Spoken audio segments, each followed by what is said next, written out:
Narmada Eshala audio సిరీస్కి స్వాగతం. నేను మీ నర్మద. నేను రాసి మీకు వినిపిస్తున్న మరో hot touching love story agreement marriage భాగం 19. బద్ధకంతో కాస్త ఆలస్యంగా లేచి తలుపు తెరిచిన ఉదయ్కి సమీర తన ఇంటి గడపకి పసుపు రాసి బొట్టు పెడుతూ కనిపించింది. శుక్రవారం కావడంతో తలస్నానం చేసి తలకి తుండుగుడ్డ కట్టుకుని ఉంది ఆమె. ఆ దృశ్యం అతని కంటికి మనోహరంగా కనిపించింది. ఆహా, నాకు పెళ్ళి ఎప్పుడవుతుందో, నా ఇల్లాలు ఎప్పుడు ఇలా నా ఇంటి గుమ్మానికి పసుపు రాసి బొట్టు పెడుతుందో కదా తన్మయత్వంతో అనుకున్న ఉదయ్ తన ఎడమ చేతితో ఎదపై రాసుకున్నాడు. అతడు ఆమెనే చూస్తూ ఉండడంతో అతని చూపులు ఆమె వీపుని గుచ్చుకున్నాయి. తల తిప్పి చూడగానే ఆమెకి ఉదయ్ తన గుమ్మానికి ఆనుకొని నిలబడి రెప్పవాల్చకుండా చూస్తూ కనిపించాడు. ఏయ్ మిస్టర్, ఎందుకలా చూస్తున్నావు? కొంచెం కూడా మేనర్స్ లేదా నీకు? కోపంతో గయ్యుమంది. ఎందుకలా అరుస్తావు గయ్యాలి గంపలా? ముఖం వికారంగా పెట్టిన అతడు, నేనేమీ నిన్ను చూడ్డం లేదు మృదువుగా అన్నాడు. అప్పటికి కూడా గుడ్లగూబలా నన్నే చూస్తూ లేదని అబద్ధం చెప్తావేంటి? నేనేమైనా బ్లైండ్ అనుకున్నావా నీ మాట నమ్మడానికి? ఇంకోసారి ఇలా చూసావంటే కళ్ళు పీకేస్తాను. అప్పుడు నువ్వు అవుతావు నిజంగానే గుడ్డివాడివి, చూపుడు వేలు చూపించి హెచ్చరించింది. ఎప్పటికో ఎందుకు, ఇప్పుడే పీకేసేయ్. ఆమెతో వాదులాడాలి అన్న బుద్ధి పుట్టి ఆమెని రెచ్చగొట్టాడు. సమీరా, ఏం చేస్తున్నావు? స్టవ్ మీద పాలు పొంగిపోతున్నాయి. రమణి పిలవడంతో వస్తున్నాను అమ్మా అన్న ఆమె, చీ పోరా వేస్ట్ ఫెలో, ఉదయ్ ముఖం మీదే అనేసి ఇంట్లోకి వెళ్ళింది. దొంగ ముఖంది, ఎంత మాట అనేసింది? గుండెలు బాదుకున్నాడు ఉదయ్. ఇప్పుడు కాదే, ఇక్కడే ఉంటావుగా, తర్వాత చెప్తాను నీ పని. కసిగా అనుకుని తలుపు వేసి లోపలికి వచ్చి ఫ్రెష్ అప్ అయ్యే పనిలో పడ్డాడు అతడు. రాత్రంతా గాఢంగా నిద్రపోయిన అర్జున్ ఉదయం లేచి చూసేసరికి గదిలో అవని కనిపించలేదు. బహుశా తను రాత్రి గదికి రాలేదు అనుకున్న అతడు తలుపు తెరిచి బాల్కనీకి వచ్చి అప్పుడే ఉదయిస్తున్న సూర్యుణ్ణి లేలేత కిరణాలలో తడుస్తూ ఒళ్ళు విరుచుకున్నాడు.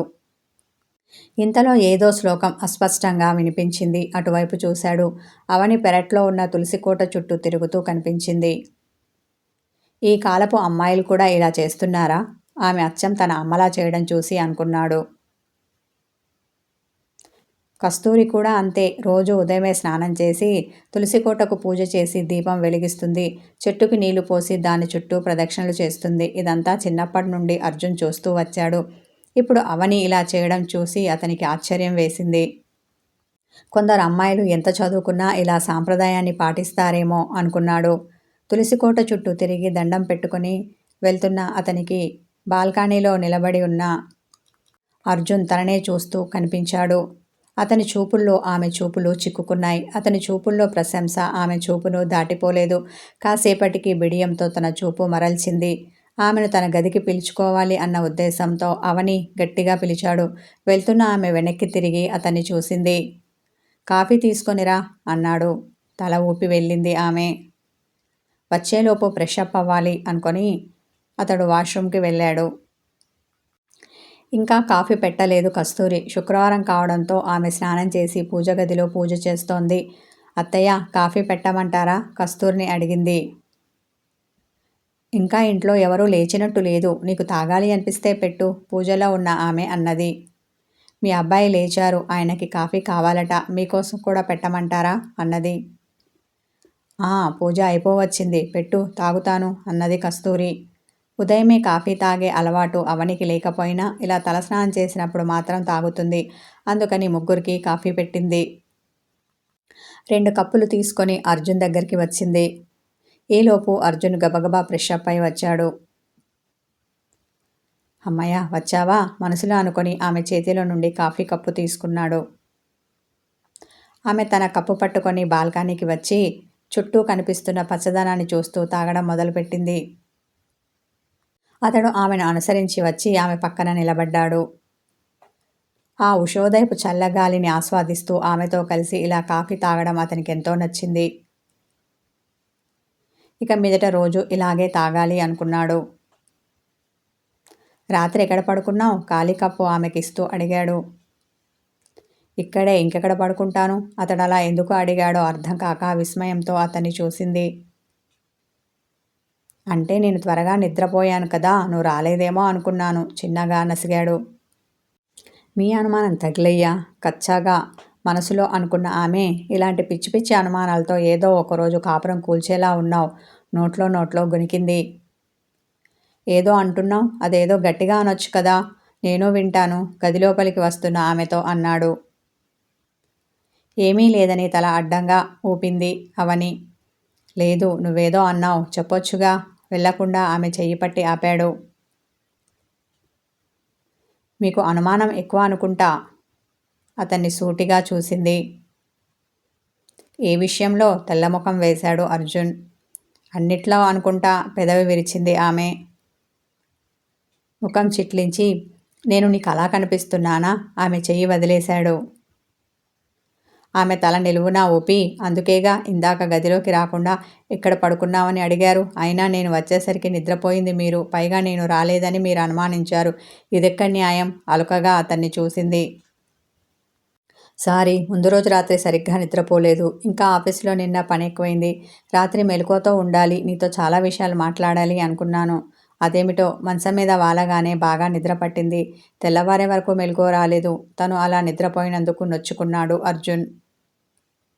మీరు నిద్రపోయినందుకు నాకు బాధ లేదు, కానీ మీరు నన్ను అనుమానించారు, అందుకు బాధగా ఉంది అంటుంటే ఆమె కళ్ళల్లో తడి చేరింది. ఆమె కళ్ళల్లోని తడి ఆమె బుగ్గల మీదకి జారకుండా తన చేతులతో తుడిచాడు. అనుమానం కాదు అవని, బాగా నిద్రపోయి రాత్రి మిస్ చేశాను అన్న కోపం నా మీద నాకే ఉంది. నీతో కొంచెం కూడా టైం స్పెండ్ చేయలేదు. నా మానానికి నేను తినేసి హాయిగా నిద్రపోయాను. నిన్ను బాధ పెట్టాను. ఆమెను దగ్గరికి తీసుకొని కౌగిలిలో పొదుముకున్నాడు. ఆమె అతన్ని ప్రతిఘటించలేదు. రాత్రంతా ఒంటరితనాన్ని అనుభవించింది. అందుకే ఇష్టంగా అతని కౌగిలిలో ఒదిగింది. పెళ్ళయి అతనికి దూరంగా ఉండడం ఆమెకు కష్టంగానే ఉంది. కానీ తప్పడం లేదు. ఆ అగ్రిమెంట్ విషయం ఏమిటో తెలుసుకుంటే కానీ ఆమెకు మనశ్శాంతి లేదు. అతనితో కాపురానికి మనసు మొగ్గు చూపడం లేదు. అర్జునేమో ఎంతకీ అసలు విషయం ఏమిటో చెప్పడు. కాసేపు ఒకరి కౌగిలిలో ఒకరు కమ్మదనాన్ని ఆస్వాదించారు. ఏమండి? గోముగా అన్నది. చెప్పు అన్న అతడు ఆమె నుదుటిపై ముద్దు పెట్టాడు. కానీ అంతలోనే ఏమన్నా అంటుందేమోనని ఆమెను భయంగా చూశాడు. ఆమె కళ్ళు మత్తుగా మూతలుపడి ఉన్నాయి. ఇంకా ఆమె పెదవులు చిరునవ్వు కనిపించింది. దాంతో అతడు మరోసారి ముద్దు పెట్టుకొని ఆమె తలని తన హృదయానికి హత్తుకున్నాడు. ఆమె సన్నిధిలో అతనికి ఎంతో నిశ్చింత అనిపించింది. అలాగే ఆ మాధుర్యాన్ని ఆస్వాదిస్తుంటే మరోసారి ఏమండి అన్నది అవని. ఏంటో అడుగు, సంకోచం ఎందుకు అన్నాడు అర్జున్. మీరీరోజు ఆఫీస్కి వెళ్తున్నారా? నిన్న అంతా ఒంటరితనాన్ని ఫీల్ అయిన అవని బేలగా అడిగింది. పనైతే ఉంది, వెళ్ళాలి. కానీ నువ్వు ఉండమంటే నీకోసం ఉండిపోతాను. ఆమె ముఖాన్ని తన 2 చేతులతో పట్టుకొని చిలిపిగా ఆమె కళ్ళల్లోకి చూశాడు అర్జున్. అతని సూదంటు చూపుకి సిగ్గుపడి కనురెప్పలు వాల్చింది. ఆమె కోల కండ్లపై ముద్దు పెట్టాడు. ఆమె బుగ్గలు అప్పుడే విచ్చుకున్న లేత గులాబీలు అయ్యాయి. ముద్దబంతిలా ముద్దొస్తున్న ఆమె ముఖాన్ని చూసి ఉండిపోనా? ఆమె చెవిలో గుసగుసలాడాడు. విడియంతో అవని కళ్ళు తెరిచి అతన్ని చూడలేదు, కానీ తల నిలువున ఆడించింది. సరే అయితే, నీకోసం ఆఫీస్ మానేస్తాను, కానీ ఇంట్లో ఉండొద్దు. మనం బయటికి ఎక్కడికైనా వెళ్దాం అన్న అతడు ఎక్కడికి వెళ్తే బాగుంటుందా అని ఆలోచనలో పడ్డాడు. కళ్ళు తెరిచి అతన్ని చూసి, అత్తయ్య వెళ్ళమంటే వెళ్దాం చిన్నగా అంది. అమ్మ వెళ్ళమని అంటుంది. ఈ విషయంలో నీకేం డౌట్ వద్దు అనగానే, అయితే మీరు త్వరగా స్నానం చేసి రెడీ అవ్వండి. ఈలోపు నేను టిఫిన్ తయారు చేస్తాను. కాఫీ కప్పులు తీసుకొని వెళ్ళింది. వెంటనే ఉదయ్కి కాల్ చేశాడు అర్జున్. సమీరా మీద కోపంతో ఉన్న ఉదయ్ అర్జున్ కాల్ లిఫ్ట్ చేసి, నీకు వేళాపాలా లేదా? ఎప్పుడు పడితే అప్పుడు కాల్ చేసి నన్ను డిస్టర్బ్ చేస్తావు అతని మీద విరుచుకుపడ్డాడు. ఏమైందిరా? పొద్దున్నే మూడ్ ఆఫ్లో ఉన్నట్టున్నావు. ఏం జరిగింది? అతడు కోపంతో అన్నా. అర్జున్ మాత్రం కూల్గా అడిగాడు. నీకేం తెలుస్తుంది బ్రహ్మచారి తిప్పలు? ఏడుపు గొంతుతో అన్నాడు. ఏం జరిగిందిరా? ఎప్పుడూ లేనిది ఇలా మాట్లాడుతున్నావు? ఆరా తీశాడు అర్జున్. ఇది ఫోన్లో చెప్పే అంత చిన్న విషయం కాదు. ఎలాగో ఆఫీస్కి వస్తావు కదా, అప్పుడు చెప్తాను ఉదయ్ అనగానే, నేను ఈరోజు రావడం లేదు. ఈ విషయం నీకు చెప్దామని కాల్ చేశాను. ఆఫీస్లో నా తరఫున నువ్వే లీవ్ లెటర్ సబ్మిట్ చేయి ఆర్డర్ వేశాడు. వీడొకడు ఏదీ రిక్వెస్ట్ చేసి చెప్పడు. నాకేదో వీడు బాస్ అయినట్టు ఆర్డర్ వేస్తాడు. ఉడుకుబోతుతనంతో అనుకున్న ఉదయ్, మరి నువ్వేం చేస్తావు? వెటకారమాడాడు. నేను అవనితో షికార్ చేస్తాను. నువ్వెలాగూ బ్యాచిలర్వే కదా, నీకేం పని పాట ఉండదు కదా. ఇలా నాలాంటి వాళ్ళకు కాస్త పని చేసి పెట్టి పుణ్యం మూట కట్టుకో. నీకు కూడా త్వరగా పెళ్ళవుతుంది. అప్పుడు నీ భార్యతో నాలాగా షికార్లు కొట్టొచ్చు. ఉచిత సలహా పడేశాడు అర్జున్. వినేవాడు ఎప్పుడూ చెప్పేవాడికి లోకువ అన్నట్టుగా ఉంది. నా పరిస్థితి. నీకు నోరు ఉంది కదా అని చెప్తూనే ఉంటావు. నేనేమో ఫ్రెండ్వి కదా అని వింటూనే ఉంటాను. అయినా నీకు కాదు, నాకు బుద్ధి లేదు. నువ్వు కాల్ చేయగానే లిఫ్ట్ చేసి ఇదిగో ఇలా సోది అంతా వినటానికి. నువ్వు చెప్పింది చాలు, నేను విన్నది చాలు. ఇక ఫోన్ పెట్టేయ్, నేను వాష్రూమ్కి వెళ్ళాలి కసురుకున్నాడు ఉదయ్. నీకు చాలా ఎక్కువైంది. ఇంకోసారి ఇలా తిక్కగా మాట్లాడావు అంటే నాకు తెలిసిన సుబ్బుతో నీకు పెళ్లి చేయిస్తా హెచ్చరించాడు అర్జున్. ఎవరు? నీ మేనత్త కూతురునా? అదే గుండ్రంగా గుమ్మడికాయలా ఉంటుంది. ఆమెని నీ పెళ్లిలో కూడా చూశాను. ఆమెతోనా? గుర్తు చేసుకుని అడిగాడు ఉదయ్. పర్వాలేదురా, ఆమె పేరుతో పాటు పర్సనాలిటీ కూడా బాగా గుర్తుపెట్టుకున్నావు. అంటే ఆమె నీకు బాగా నచ్చినట్టుంది. మరి ఇంకేం, బామ్మతో చెప్పి ఈ సంబంధం ఖాయం చెయ్యమంటాను కొంటెగా అన్నాడు. ఇంకోసారి ఆ మాట అన్నావు అంటే చంపుతా కోపంతో అనేసి కాల్ కట్ చేశాడు ఉదయ్. చిన్నగా నవ్వుకుంటూ వాష్రూమ్కి వెళ్ళాడు అర్జున్. ఉదయ్ రెడీ అయ్యి ఆఫీస్కి వెళ్తుంటే బస్టాప్లో సమీరా కనిపించింది. వద్దనుకుంటూనే ఆమె ముందు బైక్ ఆపాడు. అతడు పిలవకుండానే ఆమె వచ్చి బైక్ ఎక్కింది. అతనికి ఉదయం ఆమె అన్న మాటలు గుర్తొచ్చి, నేను మీకోసం ఆపలేదు అన్నాడు. తెలుసు, అందుకే ఎక్కాను గడుసుగా అన్న ఆమె, త్వరగా పోని, నాకు టైం అవుతోంది కమాండింగ్ వాయిస్తో అన్నది. ఛీ, నీ అమ్మ జీవితం. ఫ్రెండులా దొరికాడు అంటే చివరికి ఈమె కూడా అలానే ఉంది. నన్ను యూజ్ చేసుకుంటూ నా మీద పెత్తనం చెలాయించేలా అనుకున్న అతడు బస్టాప్లో గొడవ ఎందుకని బైకును ముందుకు పోనిచ్చాడు. కాస్త దూరం వెళ్ళాక ఎక్కడికి వెళ్ళాలి అడిగాడు. ఆమె అడ్రస్ చెప్పింది. అయితే మా ఆఫీస్కి దగ్గరగా ఉన్న బ్యాంకులో మీరు పనిచేస్తున్నారా ఆమెను అడిగాడు. లేదు, మా బ్యాంకుకి దగ్గరగా ఉన్న ఆఫీసులో మీరు పనిచేస్తున్నారు వెటకారమాడింది సమీర.